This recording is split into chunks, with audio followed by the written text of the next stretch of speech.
Good evening and welcome to the fourth and final forum with the candidates for office for November 3rd's elections. This is a forum brought to you by Cayuga Community College and the Citizen. I'm your moderator, Guy Cosentino. On November 3rd, voters across the nation will go to the polls to vote for president and members of the House of Representatives. That's had a lot of attention. But there are also in New York State, all the members of the New York State legislature up, 63 members of the Senate and 150 members of the Assembly. Cayuga County has 2 assembly seats. 2 weeks ago, we brought you the candidates for the 130th Assembly District that covers the northern part of Cayuga County. Tonight, we bring you the forum for the 126th Assembly District that is an open seat for the first time in almost 21 years. Assemblyman Gary D. Finch, who has held the seat since a special election in 1999, has decided not to run for re-election this year. The 126th Assembly District is a district that includes the city of Auburn, the southern half of Cayuga County, parts of Onondaga, Cortland, and Chenango counties. This year we have both candidates for that post in the studio. They are Republican John Lemondes, who is on the Republican, Conservative, and Independence Party lines, and Dia Carabajal, who's on the Democratic and Working Families line. With the COVID-19 pandemic, we have had to make some changes. If this is the first forum you've tuned into. While we have both candidates in the studio, the person who will be asking the questions, Jeremy Boyer, the executive editor of The Citizen, whose weekly column appears on the editorial page on Thursdays, is not in the studio but remote for us. We've also limited the number of individuals in the studio to our camera persons, the 2 candidates, and myself. Usually we have a student here who's a timekeeper. I will play that role today, holding up a sign that tells candidates when they have 30 seconds or their time is up. Our candidates are sitting in the order of their opening statements. We have with us John Lemondes, who is on the Republican, Conservative, and Independent lines, and Dia Carabajal on the Democratic and Working Families. We'll hear from Mr. Lemondes first. Welcome to the studio. Thank you, Guy. Thank you, Jeremy from The Citizen. Thank you, Cayuga Community College, and thank you, Dia, for being willing to participate in this forum. I really appreciate the opportunity to be here to discuss the issues important to all of us here in New York State, and most importantly, the 126th Assembly District. As you know, I am running for that seat, and that's the purpose of this debate today. I'm running for this seat because I'm a concerned citizen above all else. The things that have happened to New York, driving citizens and businesses out of the state, has to be checked. New York right now, as we speak, has the highest taxes in the country, the highest minimum wage in the country, the highest out-migration in the country, the second highest utility rates in the country, and an overzealous, egregiously overbearing business climate. This is what's forcing our businesses and people out. We've lost 1.5 million people since 2010. And we have to stop that. Additionally to that, I want to work on the bail reform, which was passed, which is significantly harming us and making our streets more dangerous. And on top of all of that, the overzealous overreach of the governor with respect to executive powers. This has to be checked and returned to the legislature. For these reasons, I'm running and asking for your vote. Thank you. Thank you. We'll now hear from Dia Carabajal, who is on the Democratic and Working Families line. Welcome. Thank you. Thank you, Guy. Thank you, Jeremy, for inviting us here today. Thank you to Steve Keeler and the Cayuga Community College Telecommunications Department. I'm Dia Carabajal, and I'm running for New York State Assembly to represent Central New York in the Majority Caucus. I have been twice elected to the Auburn School Board and have served on the Auburn City Council, and I'm ready to be your voice in Albany. My core values include fighting for equitable funding for our schools, both K through 12 and higher ed, especially community colleges, advocating for the health of our Finger Lakes as well. They are threatened by global climate disruption. Promoting economic development through arts and culture, striving for equity and social justice, and supporting working families and labor. I'm a professor of mathematics right here at Cayuga Community College. I live in history's hometown, Auburn, New York, with my husband Lee and our son Matthias, who is almost raised. He's a junior at Syracuse University. I invite the people of the 126th Assembly District to trust me with their votes as they have before. Thank you. Thank you both. And when we close, we'll reverse order. You'll go first on the closing statements, but we're going to, in between, have Mr. Boyer, the executive editor of The Citizen, ask you questions. The rules are very simple, as we've stated before in letters to you. He can ask of either of you or both of you. If it's for both of you, we'll flip back and forth. Sure. So if it's the first questions for both of you, Professor Carabajal will go first, and then Colonel Lemondes will go second. And if it's for one of you individually, you will have 2 minutes. If you want to respond, if it's to your opponents, directed to your opponent, you will have 1 minute. For any of the questions you want to follow up, give me the high sign one way or the other. We'll give you a minute back and forth. We'll try to keep that to 1 or 2 back and forths. We've been pretty good about that, except in the Senate race last week. So with that, Mr. Boyer, welcome for the 4th time, and thank you for volunteering to do this, even though it's remote. Oh, thank you. Thanks for making it work with the staff over there, and I'm glad we could continue to provide these for the people that reside here in the community. And thanks to the candidates for agreeing to participate. We really feel it makes a big difference when we can ask you questions when you're both together and kind of compare the answers and see the similarities and the contrasts. So with that, we'll dive right in. With this district, the 126, I think everyone here just automatically thinks it's Gary Finch's district. He's been our assemblyman for about 2 decades, so people know what they're getting with Assemblyman Finch, and he's been very well connected with all the people here in Auburn and Cayuga County for a long time. So my question to both of you is, how do you think you would approach the job in comparison with Assemblyman Finch? In what ways would you be similar, and what ways do you think you would be different, or what change would you bring? Professor? So one of the ways that I'm similar is I'm from Cayuga County, so our stomping grounds are the same. We have the same network of people, the same network of elected officials that Gary knows, I know, the community. I know the community well. So those are similarities. A lot of differences. Differences are that I would be representing Cayuga County and the 126th in the majority caucus. That will give us a different voice. We know that the majority caucus is a place where things are happening. That's not to say that downstate Republicans or downstate Democrats are going to necessarily listen to me, but you need to be in the room where it happens in order to have the conversation. So those are things that are different, as well as just my general outlook. I think that my priorities are different than Gary Finch's were. I come from an educational background. I come from the school board, and I come from city council. So those perspectives are somewhat different that I've come up through the ranks. Also, things are changing. Times are changing. So those are differences, and I think that I will represent it with a fresh look and with the ability to bring funding home in a way that other representation have not. All right, thank you. Mr. Lemondes, the issue of Gary Finch and what you like and what you not like. Thank you. Well, there's nothing that I don't like about the job that Gary's done. He's done an incredible job, and I am honored to have his endorsement in going forward. As I look to represent the people of the 126th District, I'd like you to know that I've already put behind me 33 years of extremely valuable leadership experience from all different backgrounds: the military, business, big business, high-tech business, agriculture on our farm, which we own and operate in Lafayette. We come from a different part of the district. We have different networks, and we have some of the same networks. I have been all over the district being introduced to not only Democrats but Republicans. And I am happy to say that I am going to approach this from an apolitical perspective, where I will work with everyone, regardless of background, and look forward to doing so. Some of the differences that you might find between Gary and I are that I am going to, not that he didn't, but I'm going to make sure that I look after the 16,000 or 12% of the district's disabled people with passion and compassion. as well as the 9,000 veterans in this district. I am very passionate about these issues, and I want to make sure that everybody knows, every one of the 135,000 people in this district, that I will look forward to working with you and will look after our issues, because I, like you, am a concerned citizen with what the majority party has done to us. All right.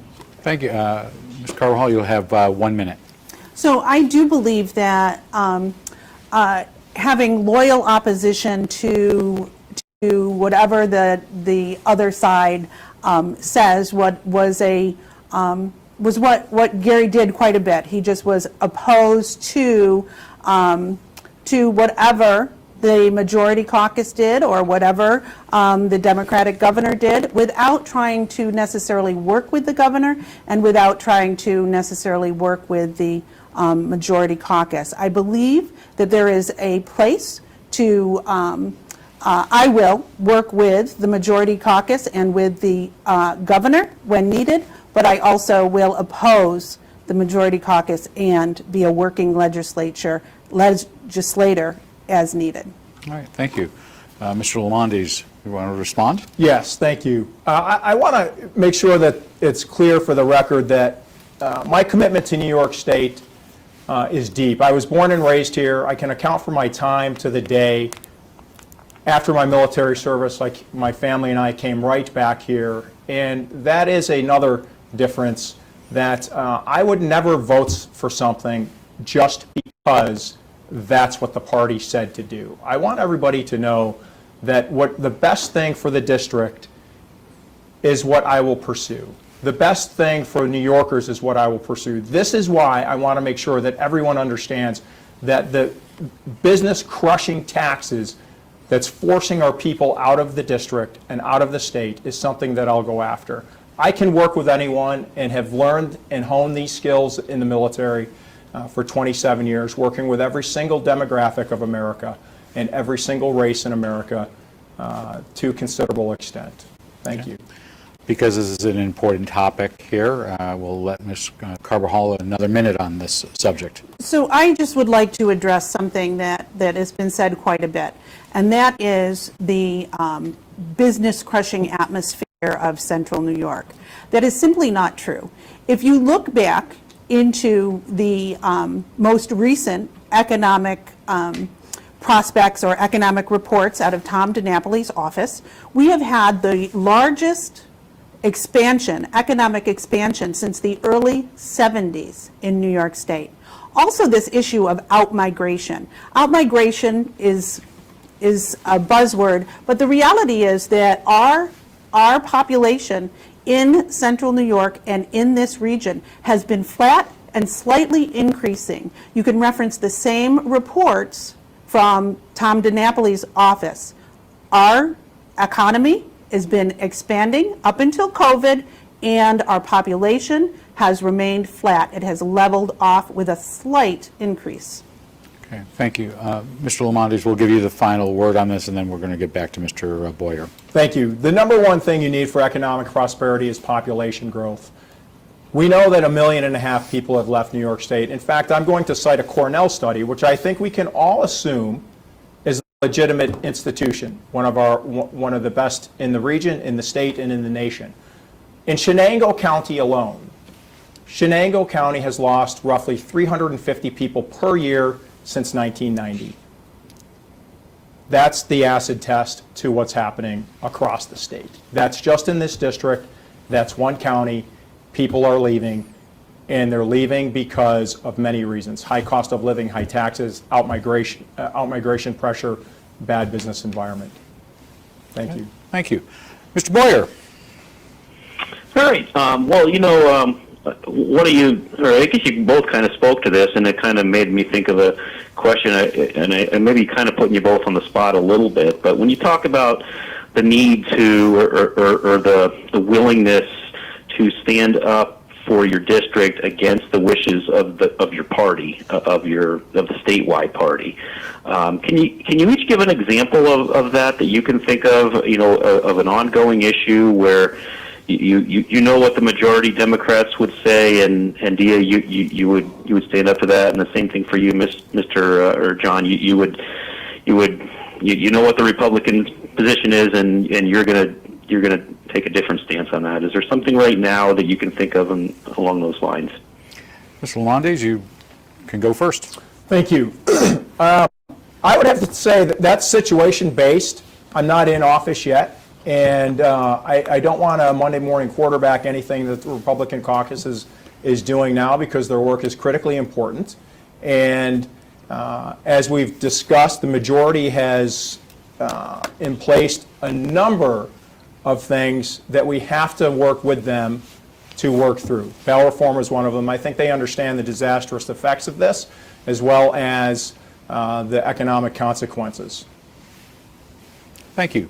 Professor, where you might disagree with your Democratic caucus. So educational funding, right? So the foundation formula is broken, and it disadvantages upstate cities and rural districts in a way that it doesn't downstate districts, simply because of shares. Shares are part of the broken funding formula.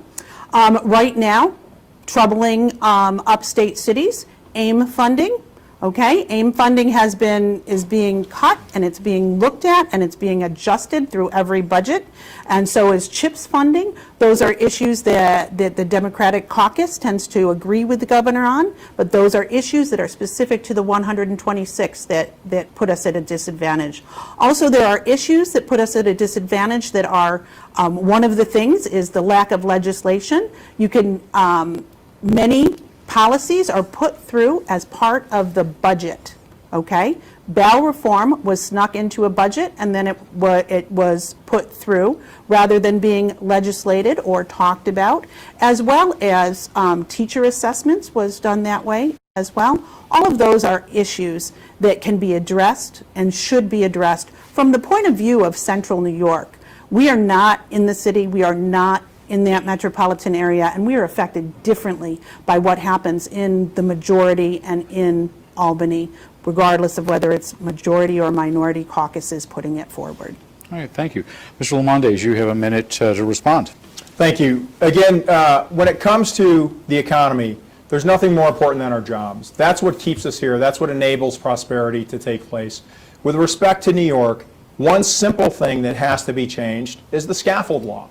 We're the only state in the nation that has it. By any measurable means, this is absolutely crazy and business killing. This is one way to recoup money for infrastructure projects and reduce their cost. Elimination of the scaffold law in and of itself is estimated to yield an additional 12,000 new jobs and 150 million injection into the economy. So these are the things that we have to go after and that are hurting us. Okay, Professor, you'll have a minute. The scaffolding law protects workers, keeps them safe. I'm going to move on. We'll use the last. We'll give you 1 minute more, and then go back and forth. And then we'll go to Mr. Boyer. Mr. Lemondes. Thank you. The proof in the pudding with the scaffolding law is when you take, say, for example, $1 million to make a school upgrade. Half of that's going to go, up to half of that is going to go to the insurance companies. Which means to make $1 million investment in a school, you're going to need $2 million. And so this scaffolding law, we are the only state in the nation that still has it. That's the test. We're the only one of 50 that still has it. It does not meet its intended requirements, and it drives our costs through the ceiling. Okay. It protects workers. All right. I'm going to now turn to Mr. Boyer. All right. Well, I'd like to shift to an issue that's actually going to be front and center here in Auburn tomorrow night, and that's the Owasco Lake watershed. Tomorrow night, the town of Owasco and the Auburn City Council are expected to vote to approve what they would like to see as changes in the rules and regulations for the watershed in order to protect the water quality of Owasco Lake, and it's been a multi-year process.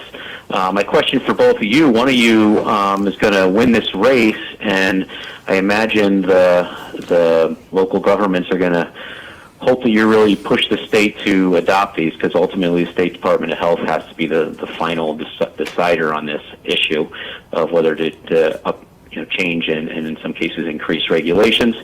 So I'd like to know where you each stand on that. Are these rules and regulations a good step forward, and the ones that you will promote should you be elected?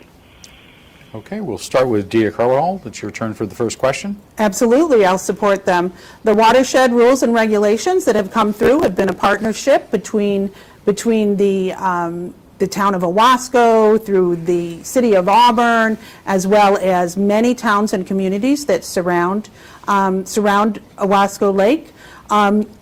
2 years ago, we had microcystin toxin show up in our finished drinking water inside the city of Auburn and the town of Owasco. It was an emergency situation. Our lakes in the 126th Assembly District deserve our care and our stewardship.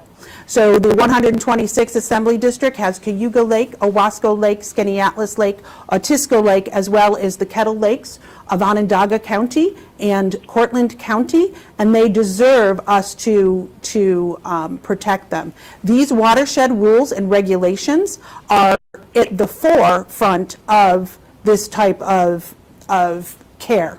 The Skaneateles Lake Association is looking to these same Owasco Lake watershed rules and regulations as a model for how they are going to work with their watershed to ensure the health of their lakes. So it is something that I worked on as a city councilor. It is something that I recognize as extraordinarily important because of the threat to not only our lakes, but the threat to our drinking water as well. So 45,000 people in Owasco and Auburn get their drinking water from Owasco Lake, and 500,000 people get their drinking water from Skaneateles Lake. So these are very important issues, and they also brought together multiple municipalities and multiple jurisdictions to get it done. So it is definitely something that I support.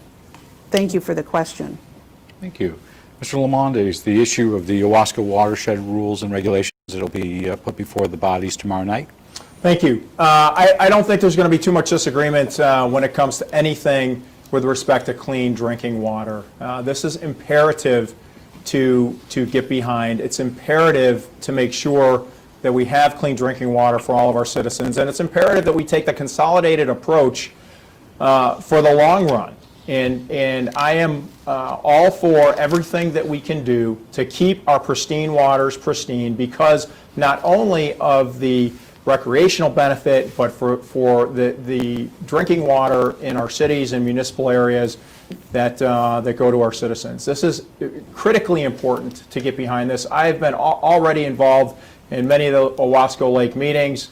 I've been a member of the Onondaga County Soil and Water Conservation District Board for 4 years, implementing projects countywide for, as I said, 4 years. One of the great things we've done is 12% of the Skaneateles Lake watershed is now permanently protected, and that percentage is going to increase every year. And this is the result of a consolidated approach, which I would like to help with as we continue to move forward to strengthen these bonds to take care of our water quality.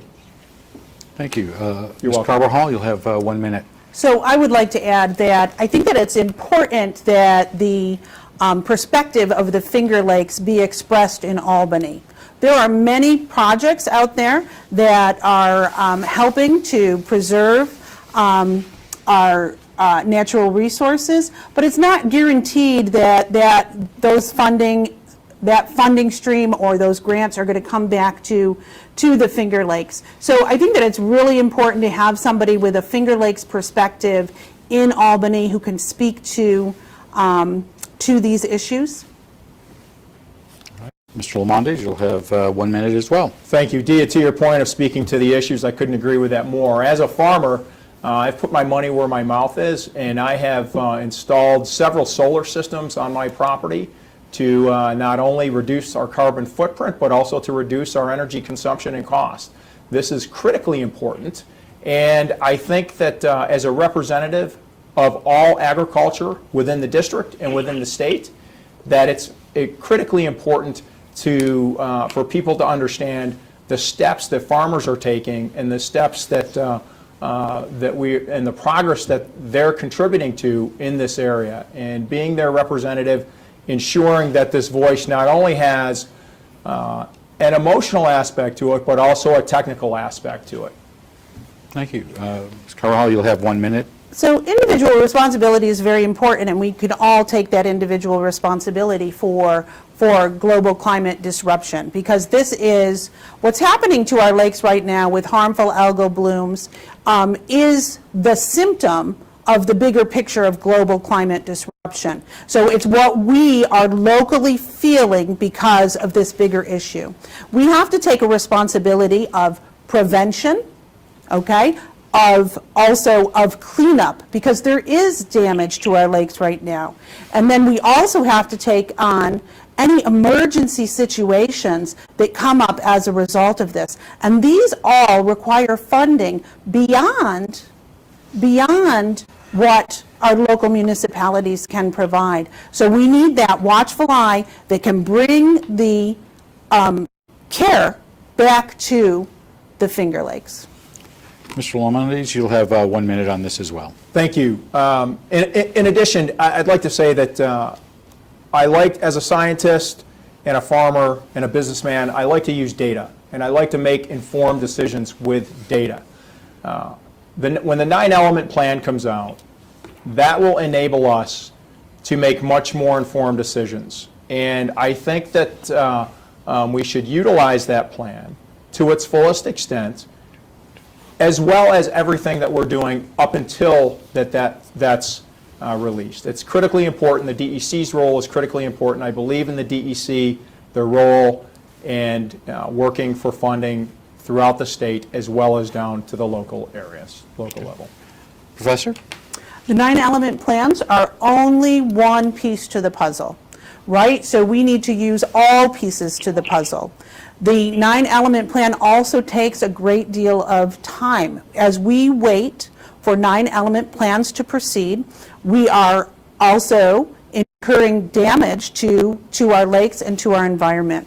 There are other things, such as total maximum daily load, that can be looked at. There are other organizations that all need to be pulled together. So it's a multifaceted problem that does require many tools, the 9-element plan only being one of them. Okay.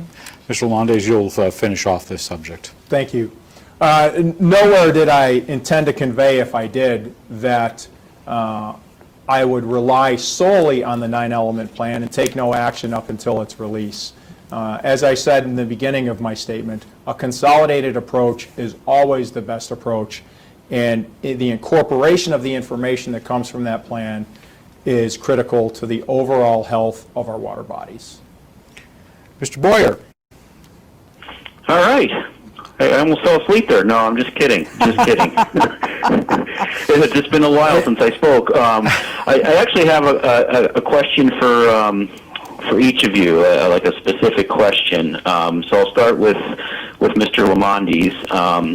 And for you, the question I had about I wanted to ask is about how you got into this race, because you didn't initially seek this seat. It was a group of candidates after Assemblyman Finch announced he was retiring, came and sought out the party's endorsement, and the person that was chosen by the party ultimately chose to decline, and I guess is the right term, to decline the endorsement and just drop out of the race. And then the party leaders came to you, and that's how you got in.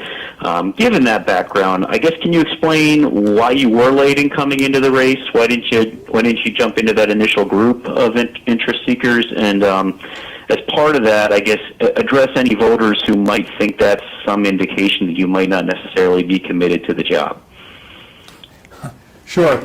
I don't know where anyone would get that. I sure hope people aren't thinking that I would not be committed to the job. I've been committed 120% to everything I've done my entire life, to include risk my life fighting for this country in two places called Iraq and Afghanistan, to include standing up for law enforcement all over the place, multiple rallies everywhere. So the circumstances of my coming here, as you may know or may not know, I did attempt to run for Congress in 2014. I did not. There were 8 candidates. I came in number 2 of 8. Congressman Katko received the nomination, and I chose not to primary him for the benefit of the party and the defeat of Dan Maffei. That was a very tough emotional decision, but since that time, local leaders have checked with me periodically about running for different seats and different offices, and did I still have political interest? Was I committed to doing something else? And when those leaders came to me for this, I chose to. In the middle of all of that, our daughter died, and there was a period of time where we did nothing but focus inwardly on our family. And so I want to make sure that everybody understands when they ask about commitment, is all I would do is ask you to ask anyone that knows me how my commitment level lies with respect to any endeavor that I undertake. Yes, I am absolutely, totally committed to turning New York around. That's why I fought for New York in Iraq and Afghanistan. Ms. Carabajal, anything to add? Okay, Mr. Boyer. Thank you. And the question for you, Ms. Carabajal, you are a former Auburn City Councilor, and you did seek re-election. The years in the pandemic have made everything run together in my head, but I'm pretty sure this was last fall that we had the local city council election, and voters ultimately didn't re-elect you for this seat. So my question, based on that experience, and Auburn does have a big portion of the population of this district, is what's your message to those who voted against you in Auburn for that race, for why you would think they should vote for you this time around? So there were only 50. I only lost by 50. I'd like to Sure. I'd like to point that out. To those 50 people, I do believe that there were other reasons that people voted. For example, we know that there was a 5-person Democrat majority. That was everybody.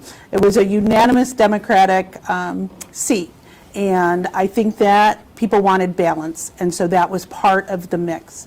I think that people have trusted me quite a bit. I think that I have won 2 elections to the Auburn Enlarged City School District School Board, which is a bigger area than just the city of Auburn, and the people have trusted me as an elected official prior to that. So to those people who made a tough choice for city council, I hope that some of the issues that are larger and that I understand very well as coming up through the ranks will make them reconsider.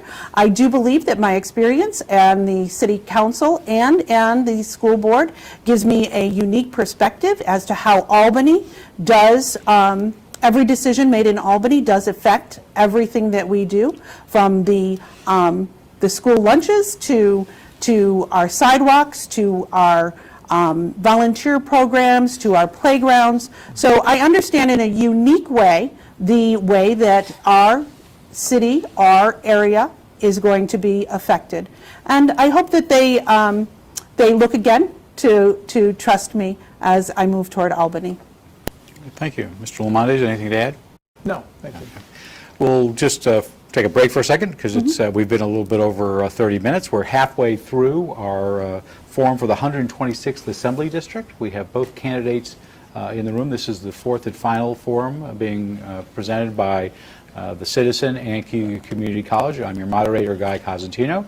Jeremy Boyer, the executive editor of the Citizen, is on the phone asking the questions of both our candidates, who are sitting in the order of a draw of straws or a flip of a coin for their opening statements and closing statements. We have John Lemondes, who is on the Republican, Conservative, and Independent lines, as well as Dia Carabajal, who's on the Democratic and Working Families lines. And again, we'll turn to Mr. Boyer. All right. Well, why don't we go into a little bit of the the financial state of New York government. There is a very large and as the economy continues to be in the state it's in, growing state budget gap, and there's a good debate about what we should be doing about that. And at this point, the governor has talked about some major across-the-board cuts in aid and withheld aid in some spots, but he's also holding out for some kind of relief package to come from Congress and lobbying hard for that. My question to both of you is, I guess, first of all, do you think, has it been responsible to kind of hold off on major cuts so far in the hopes of Washington coming through? If not, where should we start looking to make cuts? What are some of the specific agencies or particular spending areas that you think Albany has some room to trim? Mr. Lemondes, you'll have 2 minutes on that very complex question. Sure. So. Thank you very much. I appreciate the opportunity to address the economy of New York. Number one, when it comes to waiting for federal aid, it can't hurt to wait. Some of that will defer the extent of the pain that we're experiencing, but it's not the only answer. Our problems are structural. They're decades in the making, and they, if we don't address those structural aspects of what's making our economy poor, we will never get out of the hole that we're in. The pandemic did not cause the hole. The pandemic simply exacerbated it. And so I believe that several things could be done to answer your question. One approach is decrementing all the agencies by 8%. That's not necessarily effective. It's not necessarily the best approach, but it is a approach. As I mentioned previously, the scaffold law, that would reduce the cost of public works projects significantly. That's one way of generating savings on municipal projects. There are many things. There are lots of tools in the toolkit, but I would want to do this in concert with the majority party, because at the end of the day, we are all New Yorkers, and I would think we all have the best interest in mind of our state's fiscal position and reversing it. Thank you, Colonel. Professor, on the issue of the budget gap and whether to hold off because of federal funding. You have 2 minutes. Yeah, so we are in a budget crunch with regard to our budget. Some of the ways that we can work with it is to increase revenue streams. There are several proposals to increase tax brackets for the ultra-rich. I would be open to all of those possibilities. There is also, we need to look at the tax code again for the ultra-rich. There are many tax loopholes that could be closed. So I think that we need to look to revenue streams. We do need to look to the federal government for support. And it is not aid coming back to us. It is our tax dollars that are coming back to New York State. We pay our tax dollars to the federal government to take care of issues such as this. So getting our tax dollars back from the federal government, especially under the emergency situation that we're in. New York was hit early and it was hit hard as a result of the pandemic.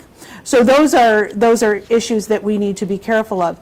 The other issue is that 20% across the board is not necessarily equitable. For example, 20% in AIM funding cuts from the state affects Auburn differently than it will affect the town of Genoa, differently than it will affect Camillus.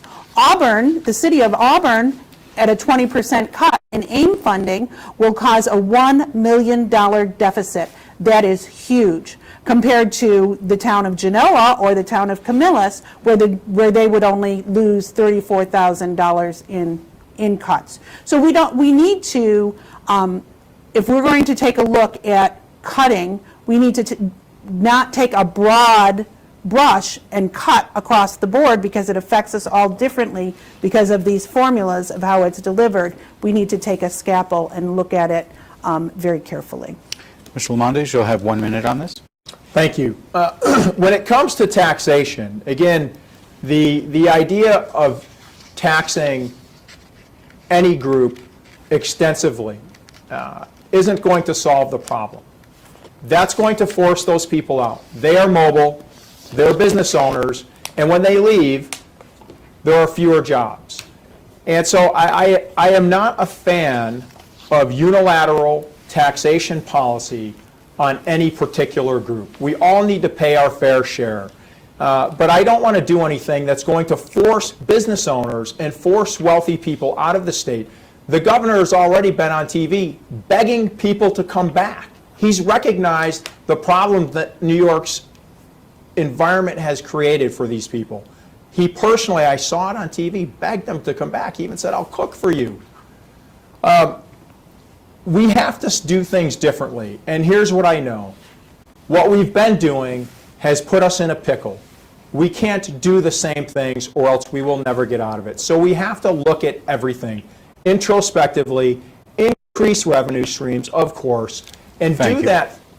Thank you. We'll turn. Something tells me we're going to be coming back to you in just a moment as well. But Professor, you'll have 1 minute on this issue of the budget. The ultra-rich do not pay their fair share in taxes. They have loopholes that protect them and advantage them in their paying of their taxes, and there are no tax brackets for the ultra-rich. The middle class continues to be burdened over and over again with taxes in a different way than other tax brackets are. I would like to address the school taxes. School taxes is something that we are burdened with in a large amount as the middle class.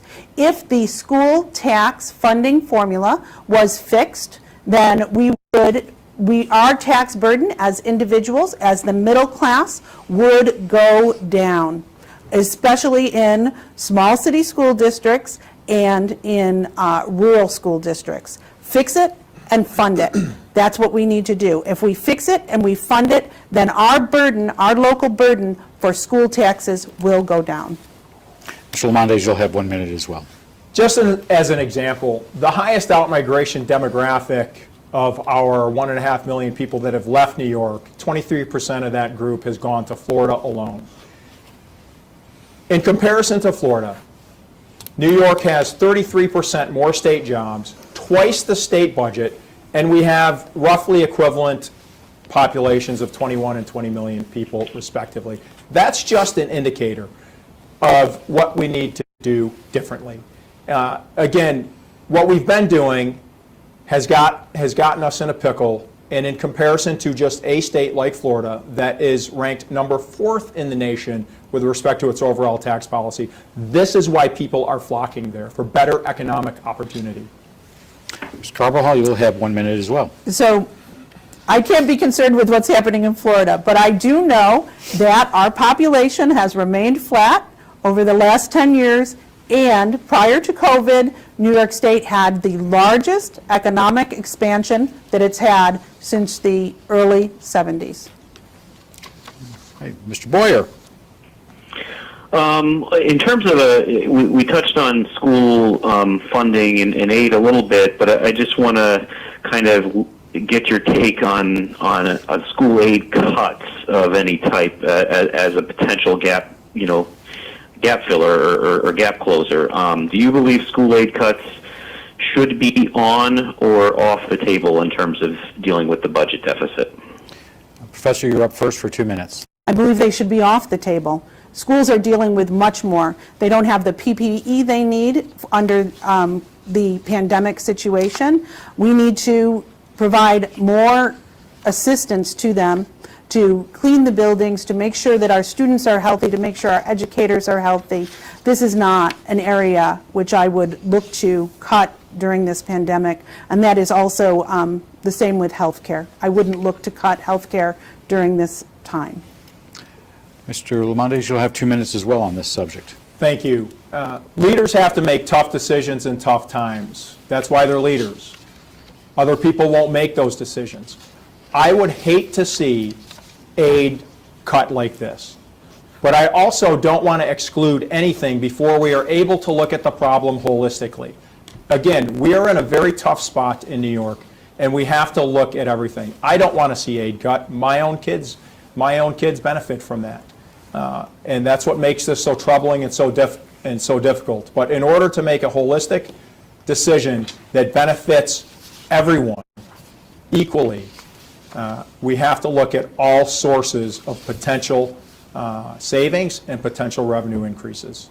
Thank you, Colonel. Professor, you have 1 minute on this. So if we're going to see ourselves past this pandemic and the issues that are here, we need to preserve our quality of life. And quality of life includes education for our children, it includes access to higher education, and it includes health care for everyone. If you want to see the population change and start to move downward again, then cut education. Make it so that New Yorkers can't get health care.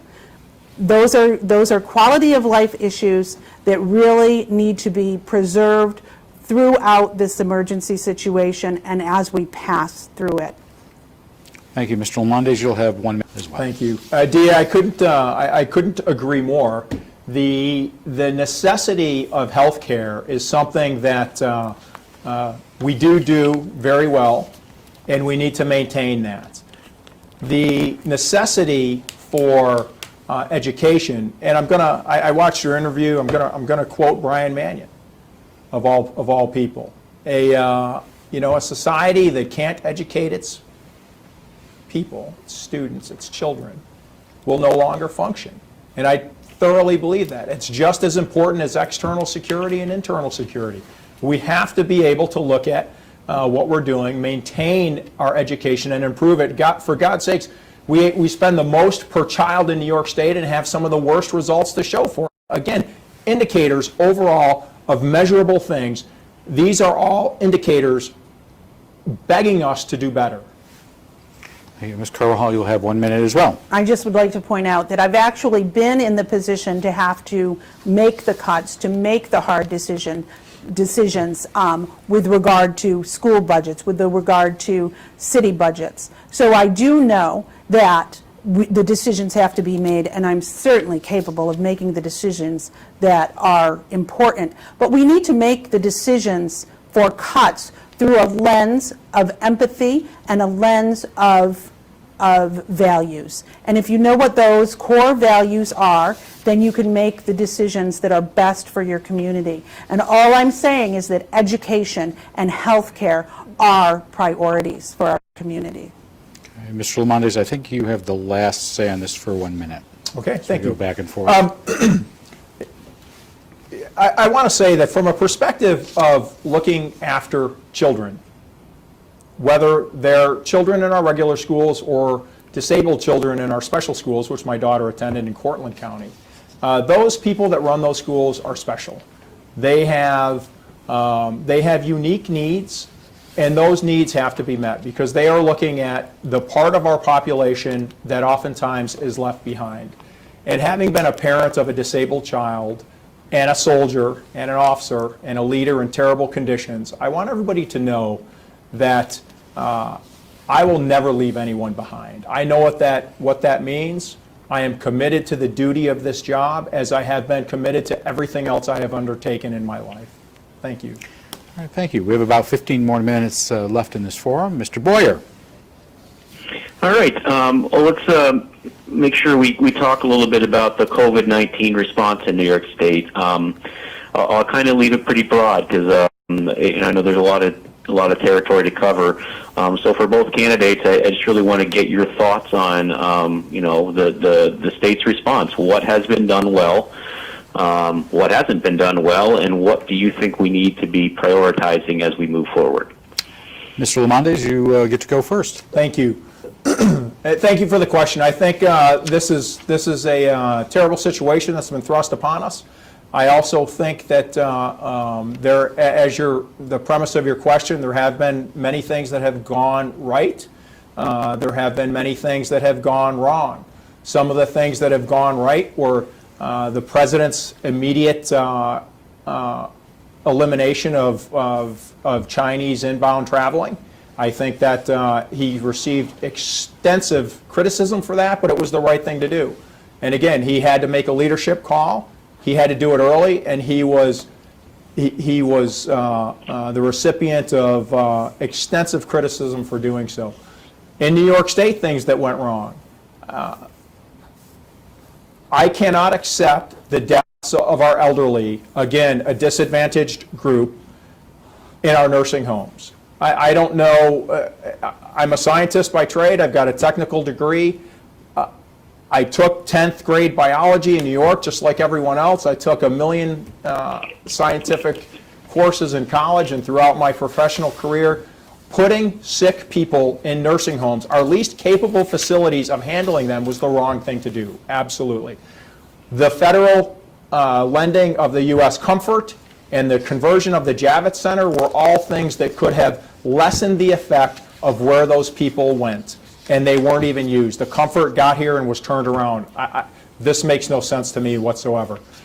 So when we ask what could we do, I'm not one to Monday morning quarterback a current sitting leader, because it's always difficult to make those decisions when you have to do so, but it's part of the job. It comes with the territory. So I want to make sure everyone understands that we're not through this yet. There are many more decisions to be made, and hopefully we'll listen to our medical professional communities in what to do as we go forward, because that's what I think is the right thing to do. Thank you. All right, thank you. Ms. Carabajal, the issue of a response to the COVID-19 pandemic. So I disagree. I think that the federal government has failed us, and I believe that they continue to fail us without passing a broad package of support for us, for our schools, for our health care, for our cities and municipalities that will become insolvent as we move forward. Our federal government has not responded well. So I believe that at the time the governor responded well. There are reasons that we should have a strong leader and a strong executive and a strong person for emergency communications, so that we all get the same information, so that we all move in lockstep. And I feel that here in New York State, we were lucky enough to have the governor lead us through the dark. It is time now for us to move back to taking the executive powers away from him so that we can legislate. We know what those emergency situations are. We know how to handle the pandemic. We know about testing. We know about tracing, about disease tracing, and we should be able to move forward. And we also need to make decisions as a group to move forward. But I think that New York State has responded in a good fashion with very little help from the federal government. We do need the federal government to respond to us now, and we need their support to bring our tax dollars back to us for this recovery. We need to recover as far as our health. We need to recover as far as our economic soundness, and we need to recover our quality of life. The federal government needs to bring our tax dollars back to us. Okay, thank you. Mr. Lemondes, you'll have you'll have 1 minute. Thank you. Anytime there's a crisis, there are multiple things that have to be done. And as we saw here, some of them have been correct, some of them incorrect. I want to say that I think I have faith in our government overall, which is why I fought for this country and put my life on the line for it. I have faith that we will find the right answer and do the right thing, as long as we're willing to work together and not criticize leaders until the cows come home. Agriculturally, we did a lot here. New York State and the nation, through the CFAP program, which was federal, was helped considerably. That helped our farm as well. There are a lot of things that a pandemic brings, most of them bad, but all hope is not lost, and I want to make sure that people understand that I am looking at this from the glass is half full, and if we work together, we will get out of this together. Thank you. Thank you. Ms. Carabajal, you're going to get the final on this side, because I'm going to give Mr. Boyer one last bite of an apple. I just want to point out that the cows have come home. We are in emergency situations. People are going to become homeless. People are already food insecure. Our municipalities are teetering on insolvency, as well as our school districts. And so the federal government does need to pony up at this point in time. They have been waiting and waiting and waiting and waiting. We need those tax dollars back to us now. Okay. Mr. Boyd, I'm going to give you a chance for the last question. Okay. Well, let's talk about cash bail, because I know that's been a topic that's been discussed a lot in the past year as far as New York State government. So with the cash bail elimination for most crimes that went into effect at the beginning of the year, there was quite a bit of pushback, and the legislature reset things a little bit and added another group of infractions to become cash or to become bail eligible. My question for both of you, I guess, given the reset that was done, are things in the right place now as far as our cash bail system goes in New York State? If not, what additional changes would you like to see? And I believe we're starting with Professor Carabajal on this one. So I'm on the record as having been opposed to cash bail. The Auburn City Council opposed not opposed to let's start again. The bail reform. The Bail Reform Act went into effect on January 1st as part of the budget. So bail reform was tucked away in the budget. When the budget was adopted, it automatically happened. It automatically happened without input from legislators, without input from the judiciary, without input from law enforcement. So, and when it came through the budget, it also came with a whole bunch of unfunded mandates that fell back onto municipalities and villages and the like. So it was a problem in the way that it was put forth, and the fact that there was no consensus, that the stakeholders were not brought together to have the conversation to make it a more cohesive bill, one that was agreed upon, one that had consensus from all stakeholders. So as a result, it came out imperfect, chock full of unfunded mandates, and it immediately needed to be changed, right? Because the discovery process in it was extraordinarily flawed. On day one, nobody knew exactly what to do. So well, cash bail needed attention. It was widely agreed by all of the stakeholders that it was something that needed attention. The manner in which it was done never got consensus from all stakeholders, and then created a bad situation, something that was untenable. Okay. Thank you. Mr. Lemondes. Thank you. The bail reform law needs that should start over again. I am completely against it. All of the law enforcement leaders and corrections officers, police officers that I have spoken to have all said many things with respect to the problems that this creates. One of them is, as we know, the unfunded mandates, they have to go and stop. Additionally, I believe that the decision on public safety should rest with the judges to determine whatever those pretrial conditions are for that individual charged with that crime. When that is taken away from our judges, which, by the way, this has been constitutionally assessed many times and affirmed constitutionally that it's okay to do that and it's the right thing to do, but yet again, New York State is the only state that doesn't allow for this. When you don't have the rule of law, respect for the rule of law and public safety, everything else crumbles.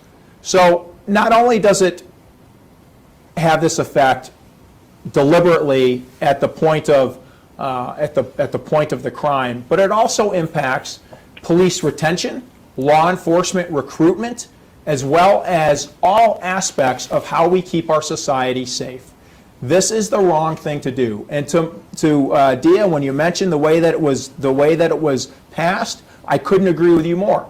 As these mandates, as these bills become law, passed in the middle of the night through the majority party without any of the right stakeholders discussing it, you get these unintended outcomes that are terrible for all of us. Thank you. I'm going to let you respond, but you have 30 seconds to respond Okay. because we do need to go to closing statements. Okay, so all I want to say is this isn't the first type of legislation that's come through the budget process. This is a trick that Albany uses over and over again, and it creates the same problem. Several years ago, teacher assessments happened the same way.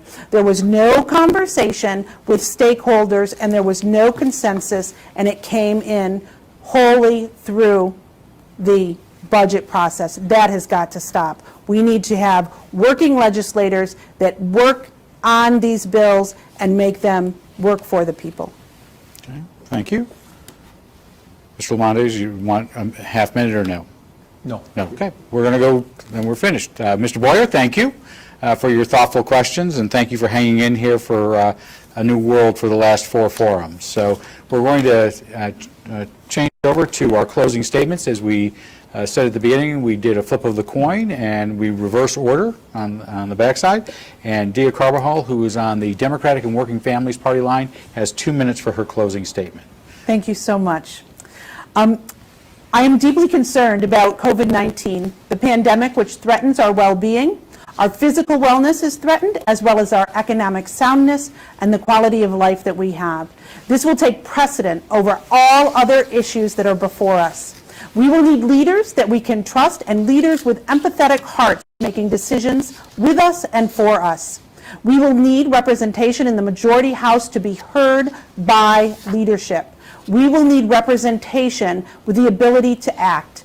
Decisions that affect us will be made swiftly by those in power. I'm deeply concerned about our Finger Lakes because they are threatened by global climate disruption. We have harmful algal blooms in our lakes and invasive species in our water that are threatening our water quality. We run the risk of being overlooked again in Albany. This is not new. This is something that we have endured for multiple decades. As rural communities and small cities, we have lacked representation in a position to provide funding back to our communities. As school districts, we watch as our communities are provided with, other communities are provided with the funding that they need, but not us.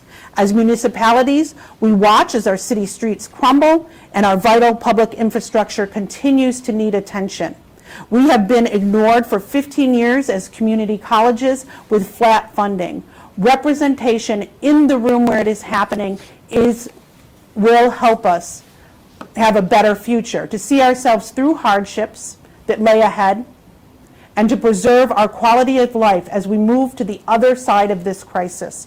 Our representation in Albany has been inert, ineffective, and stagnant. Our communities of Central New York deserve better. My experience as an elected official will help me hit the ground running.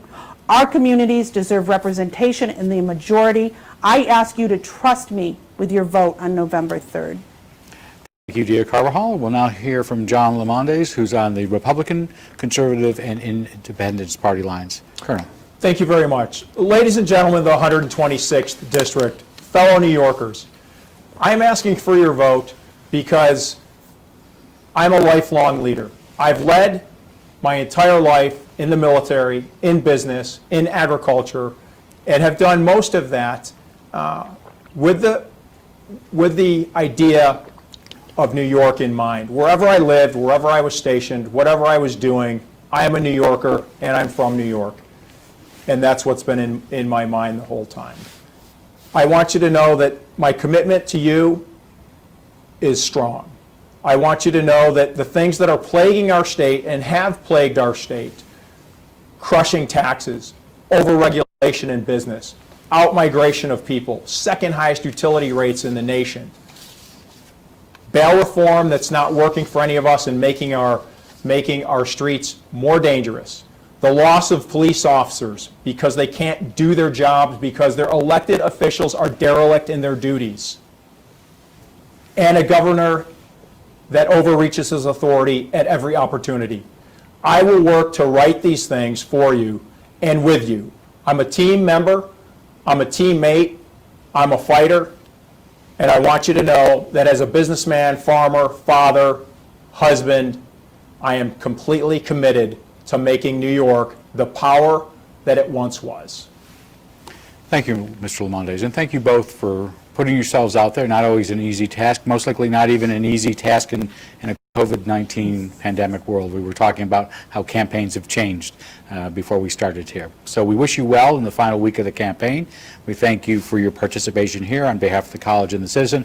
I want to again thank Mr. Boyer, who's joining us remotely, for adapting to the situation. I know he likes to be in the room and look you in the eyes when he asks you questions, and hopefully he'll be able to do that the next time we're back here in the spring with school forums. We'd also like to thank you, our viewers, for taking the time, whether it was for this forum for these two assembly candidates or you've joined us for all four. We do hope you go out and exercise your right to vote. Early voting has already started in New York. I think as of today, on Tuesday, 400,000 went out over the weekend. So we encourage you to go out there to vote. The Citizen on their website, auburnpub.com, will have this video on tonight. You can also go to the college's YouTube station at Cayuga Media and watch all of the forums and all of our shows here. A quick programming note or two. We return on Thursday to our regular series of programs with Inside Government and Beyond the Front Page for the rest of the fall 2020 semester. Oddly enough, the gentleman who each of these two would like to succeed will be here. Gary D. Finch will be in here, Assemblyman Finch, on Thursday, October 29th, to talk about his career in public service and give us an Albany update. In between, we also hope next week to also have Senator Seward remotely to join us as well. Next Tuesday, Auburn School Superintendent Jeff Parazola will give us a district update that will include how the phased-in reopening during COVID-19 has gone, including the recent case at Casey Park Elementary School and how that's being handled, as well as a district financial outlook. Next Thursday, the 5th, is our final show of fall 2020 because we've front-loaded our season because of the pandemic. We'll finish with Cayuga County Public Health Director Kathleen Cuddy, who will give us an update on COVID-19 and how it is impacting Cayuga County. Until Thursday, for Cayuga Community College and the Citizen, I'm Guy Cosentino. Have a good night, be well, and we will see you back here on Thursday.